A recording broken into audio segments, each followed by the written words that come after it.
Olá, alô! Beleza? Firme? Lembra da gente? Geraldo HB aqui, esse é o Papo Caxias, ficamos uns meses aí fora do ar, mas voltando aí. Espero ter todo mundo bem aí, no meio dessa pandemia, essa coisa maluca aí, esse clima coronário, virótico que tá aí. Mas enfim, estamos aí voltando, Papo Caxias. O Papo Caxias é um canal da Lurdinha, lurdinha.org, nosso site que está fazendo 10 anos hoje, 30 de abril, inclusive é um dos temas aqui do Papo Caxias de hoje. E o outro é o Dia da Baixada Fluminense, né? Então um papinho rápido aí, para quem acompanha o canal, acompanha aí as nossas redes, é isso, beleza? Juntos, firmaços. Esse papo aí do Dia da Baixada é uma coisa muito doida, né? Porque por que uma região precisa ter um dia, né? Mas é uma discussão que remonta há muito tempo já. O Dia da Baixada começou ali no começo do século passado, a partir de umas reuniões que foi criado o Fórum Cultural da Baixada, que foi uma carta da Baixada, enfim, uma articulação política para que tivesse um dia um marco. Fiz parte desse momento lá, muito interessante lá, as reuniões que aconteciam. Tinha toda uma discussão, uma briga teórica, né, de certa forma também, porque que marco seria esse pro dia, né? Vamos chegar ao 30 de abril. Para quem não sabe, muita gente hoje pesquisa, está mais popularizado isso, mas é o dia da fundação da ferrovia, primeira ferrovia da América Latina, lá, da empresa lá do Barão de Mauá, o Irineu Evangelista de Souza. E tinha uma discussão ali de, porra, mas que marco é isso? Marco é uma coisa teórica, porra, que tipo de marco que a gente quer homenagear? O feito dos grandes homens, dos barões, enfim, ou os feitos populares. Existiam outras datas que poderiam ser esse dia da Baixada, né? Uma discussão muito interessante. Os historiadores aí até hoje comentam isso. Mas eu acho legal ter uma interpretação do professor Antônio Augusto que fala mesmo que não seja assim uma lembrança do baronato, né? Do feito do Barão de Mauá, mas tem uma coisa da importância da ferrovia, né, para a região, né? A Baixada tem uma ligação muito forte com a ferrovia. E aí, enfim, hoje, esses anos todos aí, de 2001 para cá, o Dia da Baixada vem se formando mesmo um espaço de reflexão sobre a região. E eu digo que é uma reflexão e um reflexo, cara, do país também. A gente aqui na Lourdinha, a gente publica muita coisa sobre a Baixada, né? Eu sempre digo que a Baixada ela é um espelho, né? Já se falou muitas vezes da 3x4 da Baixada Fluminense, mas é verdade, é uma miniatura do Brasil pro bem e pro mal. Assim, a gente tem assim, uma riqueza cultural muito forte, um caldeirão de verdade de cultura. Você tem uma Mata Atlântica original, você tem uma potência econômica muito forte na região, você tem uma elite que não se identifica com a região, né? A galera política e a classe política muito ruim, e uma galera da elite mesmo que hoje mora na Barra, enfim, tem um negócio na cidade aqui, na região, mas não, enfim, é uma coisa muito retrato do país de verdade, né, Baixada. E aí eu queria salientar uma coisa dessa reflexão para esse programa, porque muitas falando da Baixada hoje, né? Hoje eu acompanhei algumas lives aí muito legais de historiadores, de militantes da cultura, pessoal de história, muito bacana. Eu queria dizer que eu vejo com muito bons olhos como nos últimos anos o tema, né, Baixada Fluminense ficou muito forte, muito pulsante, e os motivos são muito interessantes. Por exemplo, um dado que é interessante, assim, os cursos de história da Baixada, cara, toda vez que você começa a fazer um curso, ele começa, as inscrições bombam, enfim, fica filas de espera de um monte de gente, assim. Isso é um dado muito interessante, né? Foi-se muito tempo de que as pessoas tinham vergonha da região, né? E eu acho tem uma coisa também que está sendo resgatada da região, que é essa vocação também para uma vocação política, emancipatória, meio anárquica, meio de contestação, e tá assim, remonta a muitos anos, né? A professora Marlúcia, ela fala para os tupinambás, por exemplo, né, que foram os primeiros ocupantes, né?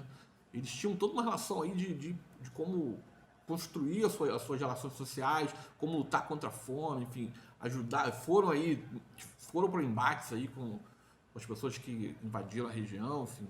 E aí você tem posteriormente os quilombos da região aqui de Iguaçu, do Sarapuí, que eu até acho que a Baixada também ela reconstrói o conceito de quilombo, né?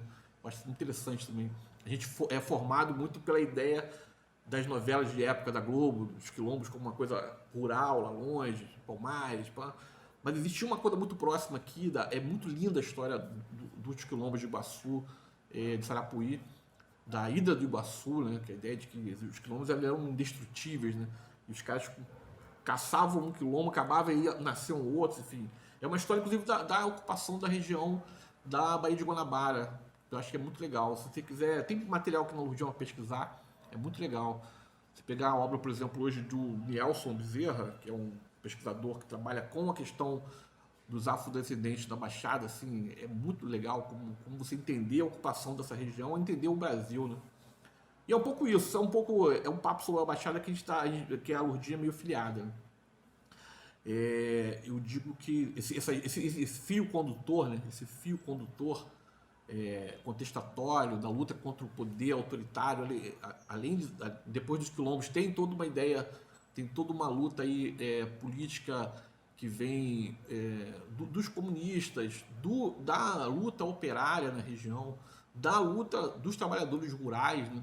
Que na região de Xerém, Tinguá, Capivari, assim, existe uma história ali de luta pela terra, cara, que é pouquíssimo comentada, pouco estudada, mas quando você entra ali nos referenciais é muito legal.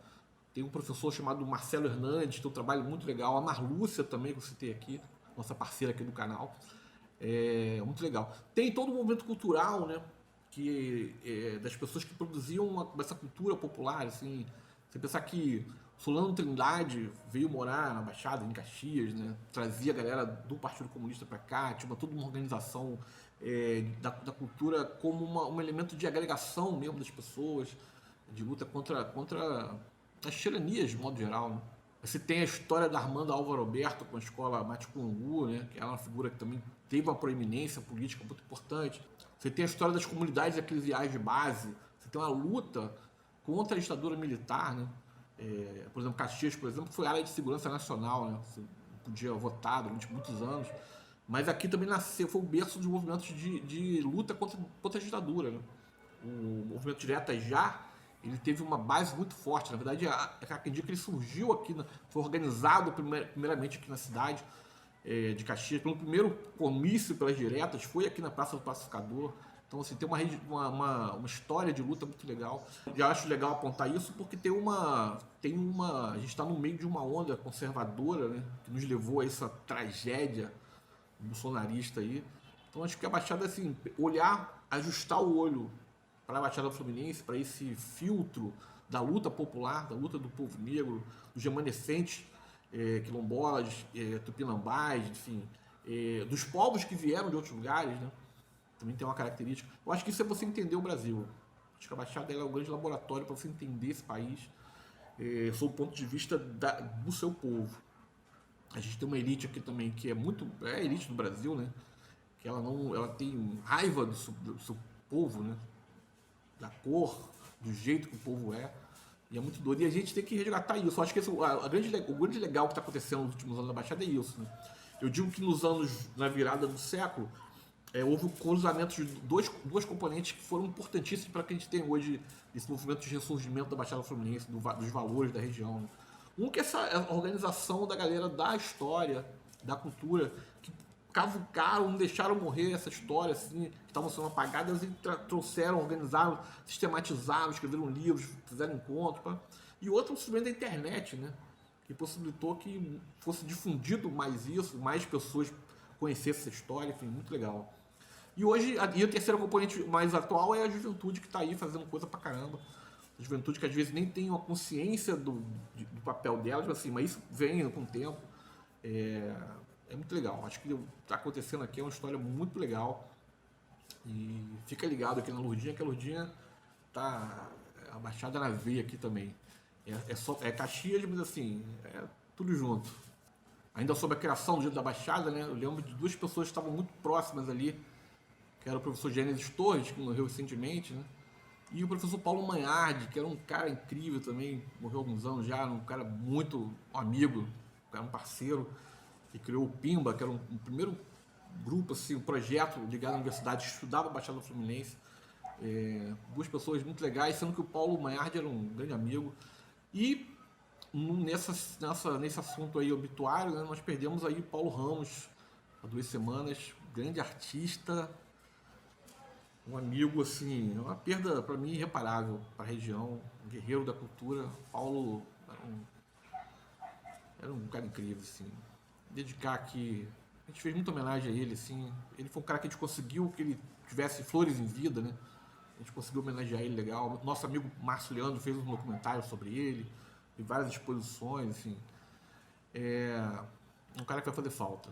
Deixar esse axé aqui na internet para o Paulo Ramos, grande ser humano, que pude conviver, assim.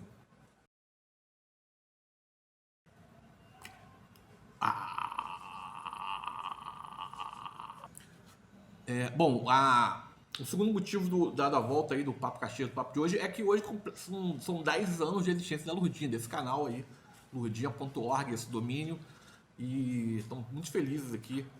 Eu sou mais meio que editor, assim, mas é uma galera que faz. E a Lurdinha é legal contar essa história que eu nunca contei, porque eu nunca contei pra internet, né? Só o círculo mais íntimo conhece, mas surgiu de uma ideia que um papo de muita gente há um tempo. Em 2008 aconteceu na eleição para vereança, né? A gente teve uma Câmara Municipal daquelas assim. A gente era ruim, falei, pô, não pode piorar, e piorou. Aí um dia me revoltei e eu escrevi um manifesto. Eu juntei 28 e-mails e uns 20 perfis do falecido, finado Orkut. Olha só, Orkut, em 2008. E eu escrevi um manifesto que era só um parágrafo, chamava-se Ocupar os Espaços de Opinião. E falava isso, nós que não temos revólver, não somos aí do métier pou, nós que não viemos de famílias tradicionais da cidade, né? Muita gente aí, enfim, a cidade é uma cidade rica, não é de agora, né? Ela é rica há décadas. Então, assim, significa dizer que existe uma casta da cidade que está aí há muito tempo aí e vive bem. Vários lugares que você vai, que eu ia, na Zona Sul, as pessoas falavam isso. Pô, as pessoas que eu mais conheci com dinheiro eram de Caxias. E é muito doido isso. E a terceira coisa é assim, a gente que não tá preso nos esquemas, né? Nos esquemas. A gente só tinha uma arma, que essa arma era ocupar o espaço de opinião. Na época não existia o Facebook, eu falava isso, pô, a gente tem que começar a escrever sobre a região, sobre Caxias, e colocar as pautas, as tags, né? Para botar para público isso que a gente conhece. Aproveitar que a internet nos possibilitava isso, né? Nós que não tínhamos televisão, não tínhamos grandes revistas, grandes jornais, enfim, a marca do estigma. E é muito bacana. E foi muito bacana, só que a gente não conseguiu fazer na época uma revista como a gente queria, nenhum grande site. Eu tinha na virada do século, o Fernando Rodrigues e Eduardo Ribeiro lançamos um portal que era o Baixada On, que era muito bacana, era o portal da Baixada Fluminense, mas que depois acabou por falta de grana mesmo total. Mas a gente, em 2009 para 2010, eu falei, pô, um dia eu falei, cara, tem que fazer uma revista. Aí um amigo de Jair Carneiro Lima, deu a ideia de, pô, bota o nome da revista como Lurdinha, pô, uma referência aí ao Tenório, o fato de ser uma metralhadora, o fato de parecer uma pessoa, né, Lurdinha. E aí foi criado em 2010 a lurdinha.org, começamos a escrever, eu chamei uma galera, enfim, foi muito bacana aquele começo lá. Mas, assim, a gente não previa que o Facebook ia tomar todo o espaço de publicação, né? Com o passar do tempo, lá 2014, 2013, 2014, o pessoal começou a não escrever mais no site. E muita gente saiu, parou de escrever, ficou só botando no Facebook. E eu sempre falando, gente, não dá para publicar só no Facebook as coisas. A gente tem que publicar em outros lugares. A internet é muito maior do que o Facebook, eu falava muito isso, né? A gente tem que usar as redes sociais, sim, mas assim, tem que garantir o espaço de publicação. Eu sempre usava o exemplo que as campanhas eleitorais, por exemplo, 2004, 2008, várias discussões importantes do país que circulavam só pelo Orkut, elas simplesmente acabaram. Estão lá sepultadas. Nem o domínio orkut.com existe mais. Assim. Então eu falava isso. E aí a gente foi mantendo, assim, saía um, entrava outro, escrevem pela Lurdinha, botar todo mundo, mais de 40 pessoas, assim. Os que escreveram um pouco, os que escrevem esporadicamente, os que continuam aí, né? A gente teve, assim, duas pessoas importantes que não estão mais, que é o André Oliveira, que foi morar em outro país, o Arthur William, que não está mais em Caxias, foi um cara que também ajudou muito as pegadas dele de comunicação, grande jornalista. E aí tem umas pessoas, assim, botei o nome de umas pessoas que estão sempre, assim, ainda, né? Alexandre Marques, Lu Brasil, o Igor Freitas Lima, Eudemar de Souza, Nielson, enfim. O pessoal que está chegando agora escrevendo, até o Filipe, o Tardim, mas assim, o Wesley Teixeira, o Marrone Alves, a Silvia de Mendonça, e com aquele problema também da gente não ter muita gente no terceiro e quarto distritos, né? O fato de a maioria de nós estar no primeiro distrito, às vezes é uma deficiência que a gente não consegue cobrir. Então, eu dizer agora que a Lurdinha está aberta para quem quiser. Se você quer escrever, tem uma coisa para escrever sobre a cidade de Caxias, procura a gente lá, que o espaço está aberto. Às vezes eu tenho que responder que é uma coisa que eu faço totalmente com dinheiro nosso, assim. A gente faz vaquinha para pagar o domínio, enfim. Eu tenho um custo mensal que fica aí diluído com alguns parceiros, né? O Gomega, o Criativo, o Mate Congu, a Lira de Ouro, enfim, coisas do meu próprio bolso, enfim. Então, assim, às vezes o pessoal, tem que fazer uma matéria sobre tal coisa, não tem tal coisa, mas é complicado. É uma coisa feita. E a ideia nunca foi ser um espaço de um site de eventos, por exemplo, ou de um jornalismo. A ideia é um site de opinião. Então, se você tem uma opinião, quer escrever sobre a cidade, procura a gente lá. Voltou a ter bastante acesso, né? Não é mais aquela coisa astronômica, que o Facebook roubou muito desse espaço, mas tem um público cativo ali, então legal. Então, o Lurdinha é um orgulho, vai continuar lá, uns 10 anos hoje, assim, vamos brindar daqui a pouco, sozinhos, infelizmente. Assim que tiver voltar aí a vida social, vamos fazer um coquetel cervejeiro aí para comemorar, beleza? Vamos aos avisos aqui, então, para fechar esse Papo de Caxias de hoje. Um que eu comentei, que uma pessoa que escreve no canal é o Eudemar de Souza, e o Eudemar, nesse momento, a gente está na campanha, ele sumiu. Nosso amigo sumiu, a gente está preocupadíssimo. Deu uma entrada aí na polícia sobre desaparecimento, ninguém sabe dele. Enfim, é um parceiro, se você souber, por exemplo, entre em contato com a gente aqui. O Eudemar é um grande jornalista, escritor, figura polêmica, já falei muito sobre ele aqui. Ele publica na Lurdinha, né? Tem um texto deles, botar os textos dele aqui para você dar uma lida se quiser. Dizer que a gente está com as atividades, por exemplo, do Galpão, né, do Gomé, estão paradas, né, por causa desse negócio, mas o Galpão está funcionando, está sendo a sede lá da campanha do Movimento da Caxias, uma campanha que tem reunido vários coletivos, vários grupos, várias pessoas voluntárias da cidade, distribuindo cestas básicas, material de higiene para a comunidade que estão sofrendo aí com essa pandemia, né? A fome está assolando a região, o país, né? Mas todos os lugares que já eram precários estão mais ainda. Então, inclusive, deixar aqui o endereço da campanha aqui, se você tiver a fim de participar dessa campanha do Movimento da Caxias. É um pessoal que a Lurdinha coloca lá todo o galpão, né? A gente bota lá todas as fichas nele, né? Tem uma galera muito legal. Tem a Fabi do Apadrinho Sorriso, que eu sempre falo que ela é uma pessoa que tinha que ser clonada. A gente precisava na cidade de umas 4 Fabis aí. Mais 3, um para cada distrito aí, a cidade seria diferente. Tem vários grupos fazendo isso, né? Fazendo campanhas de arrecadação de alimentos. Amanhã se engaje nessa luta se você puder. Evite sair de casa, mas se você pode ajudar, ajude. Tem a galera do FAIM, lá em Bariê, do Festival de Arte em Bariê, está fazendo um trabalho assim também.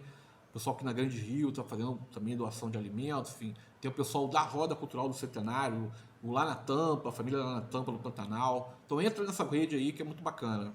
Então é isso, gente. Um prazer voltar aqui. Espero que você esteja bem, sua família esteja bem. É isso. Lurdinha.org, no mais é isso. Salam aleikum, saravá, shalom.